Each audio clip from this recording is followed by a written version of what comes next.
Yo, so I am back with another video for you guys this week. This week, I'm going to be talking about something which is personal to me. So if you haven't been following my journey, or if you're looking for an educational video of some sort, then just go on to my next video.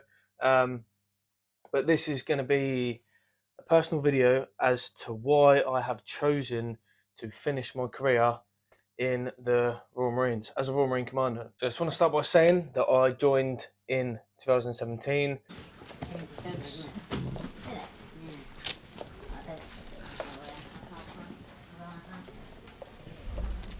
Wasn't in for the absolute longest of periods, like some people, maybe 20 years or so. I've still been all over the place, had many experiences. Pulling up black windows once you go down. You must be crazy if you think that I'ma slow down. Don't wanna hear it talking shit from the drama. Keep it coming, I'ma send you to your mama. Mr. Whip, get the guns out. Dropping bodies in the place till the sun's out. Can't fuck with this, I'm going to try. Just when the bullets fly, I'm the last one to die.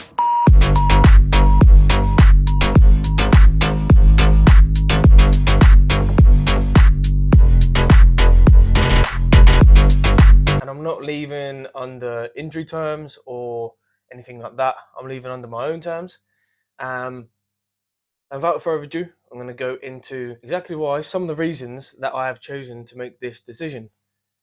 So, because my brain is like a sieve, I've actually just written a small list here. Have you ever had a dreams that you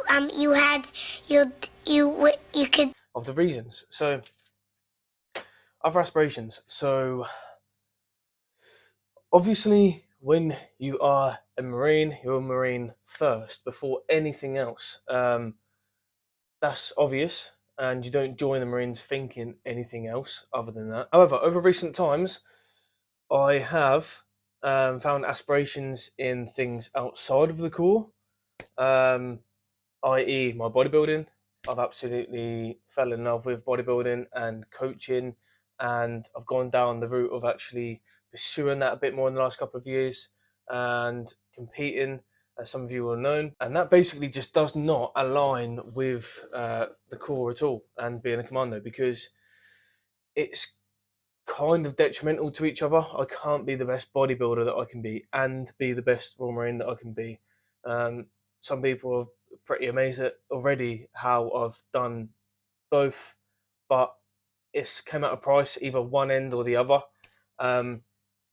So that's one of the big reasons. One of the big questions over my entire career, especially with family members and friends, is how long am I planning to do? The plan was never to do a specific amount of time. The plan was always as long as I'm happy, as long as I'm still enjoying it. Essentially, I don't want to be stuck in a place where I'm doing something and coming to work and going away and doing something that I'm not enjoying. Now, some of the small things that I've been having to just deal with over the years have kind of got on my nerves a little bit. And some of the things that I absolutely used to love doing within the Corps isn't now too favourable for me. And them passions on the outside have sort of surpassed the passions for on the inside. Now, the small things, when I say these small things, it's not necessarily just to do with the Corps. It's a lot down to personalities, which I understand, and you might get that anywhere. However, them personalities hold a lot more authority over you whilst you're in the Corps, I believe, because if someone holds that rank, you pretty much have no say. So, for example, of these small things, the not so glorified stuff, I lost a couple of family members last year, quite close together. In fact, it was 3 family members. And basically, I asked work if I could attend. Well, this is the first family member that passed away. I said, listen, I've had this person pass away. Can I go to their funeral? Is that all right? And essentially, that got turned down. I wasn't allowed to go to the funeral. Now, that would be understandable if we was deployed, if we had anything going on. But I specifically remember that day of the funeral, I came into work and this was at a previous unit, and there was literally nothing on for me or for the lads that entire day. There was nothing for us to do on that specific day, and they already knew that. It was just that personality actually turned around and told me, "Oh well, yeah, back in the day when I had such and such pass away, I wasn't able to attend their funeral." So that just kind of grinds me a little piece. I feel like I just need that control back a little bit. Another little one is just if you've been following along and you've seen that I started bobsleighing to represent the Corps, I obviously put a lot of training into that. I put a lot of time. I spent money on kit. It's completely new venture. I was picked at random, pretty much, about doing trials for the bobsleigh team. Made the team. Was set to leave to go and represent in Switzerland. Um, and basically, 6 days before leaving, I got told that I then couldn't go. Yeah, I got told that I then couldn't go due to manpower, um, which again would be understandable if that was true. But I know for a fact that there's more than enough people, and that the job that I'm currently doing could have been covered by someone else. It's not that pertinent of a job. I'm in a job now where I was put here because I'm leaving, which is a whole nother story. So yeah, that just kind of gripped me because I've been putting in quite a lot of effort into that, and then that got turned off for a trivial reason. A little small thing is having to prove that you're injured. So I believe if I was a civilian and I got injured at work, I wouldn't have to try and convince my managers or whoever that I was injured, especially if I'd been to the doctors and they'd spoken to me and sent emails to the managers saying, "Yep, this, and this is happened." But it appears in this job I've had a couple of times where, I mean, people might be faking injuries, but like I haven't actually faked my injuries, and people have like tried to make me prove that. So yeah, a couple of times. One time when I done my ankle, I waited for the guy who was running the exercise to come down, the corporal, and I said, "Yep, I've torn my ankle.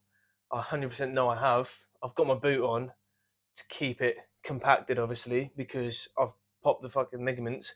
Um, I need to go and get it sorted. Like I've just been hopping. Like I'm not shitting you. I need to go and get it checked."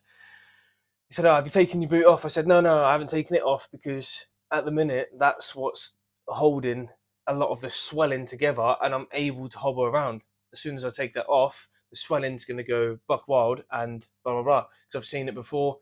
Like I know if I've literally heard it pop and I can feel it, then I know. And like it's the same with anybody. We should be allowed to make that judgment call.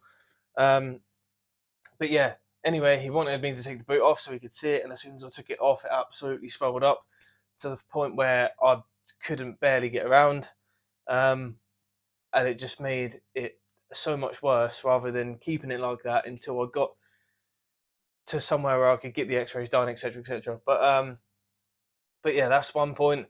Um, Another one is when I was in rehab, either for back or ankle, whichever one of them injuries it was. The thing is, with an injury, you can do still certain things if you're able to. Like, for example, you might be able to be making this fucking super personal to me, but for example, you might be able to walk around on your ankle after it's recovered without any weight, but you can't run with a weighted Bergen on for miles. Do you know what I mean? That's quite a big step.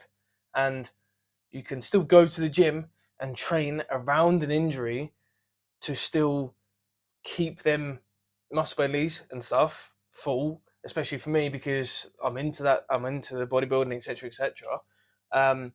You can do that to then have someone try and tell me, "Oh, well, you look like you're fine. You look like you can run with that weight and pass them tests when I'm literally tell them, and there's MRI scans to prove that injury is real and that I'm still in physiotherapy within the core. It's just a bit frustrating having to try and prove that you're actually injured to some people. Like they just, yeah, they don't really understand. But again, all of these small things, that all comes down to personalities. Like that's, I haven't had that everywhere. That's literally just down to personalities.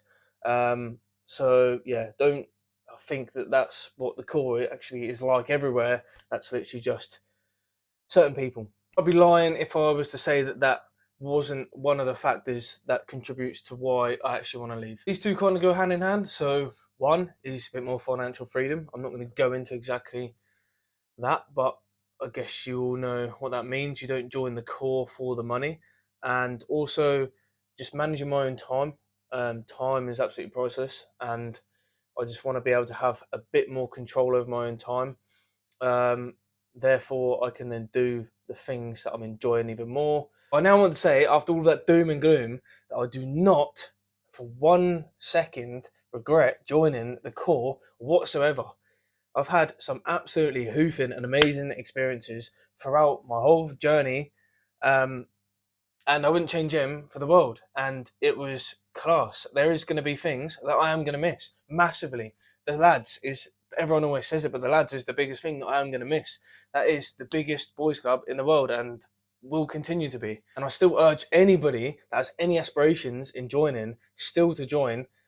And if you have any questions or queries and you want them answered, then message me by all means. That's absolutely fine. Just message me and I'll help you as much as I can. It sounds pretty Chad, but the experiences, the training, everything, what it's done for me has made me into the guy that I am now. Without having joined, I can't even imagine the sort of person that I'd be, to be honest. It was about saying the amount of things that it benefits and that improves.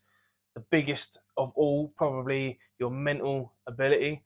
So your mind is the thing that stops you with most things, and you can carry on using that throughout your entire life then, which I will continue to do. Yeah, that is why I am leaving the Marines. So before I finish, I just want to say that that isn't completely the end of the Marines. I'm not just putting a pin in it and that's that. I am trying to go into reserves currently, so that is keeping my foot in the door. I then get to pick and choose. I don't know everything about it, so if you know more, please comment below. But I get to pick and choose when I actually give my time to the core, and what courses that I want to go on, what deployments I want to go on. I get to then decide for myself and have that freedom. But then that also means that I get the benefit of still being attached to the core and being able to have the opportunity to still get deployed away, etc., etc. So, if you like the video, like, comment, subscribe, hit the bell button. Until next time, let's make some gains. Boom.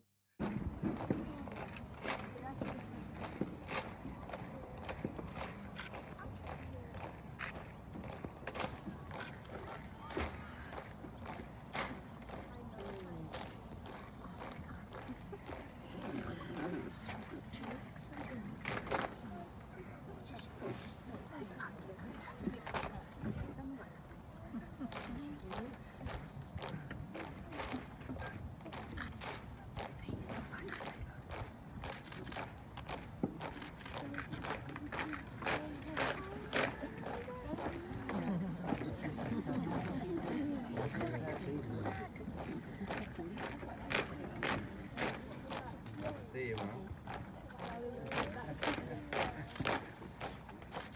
Get this right.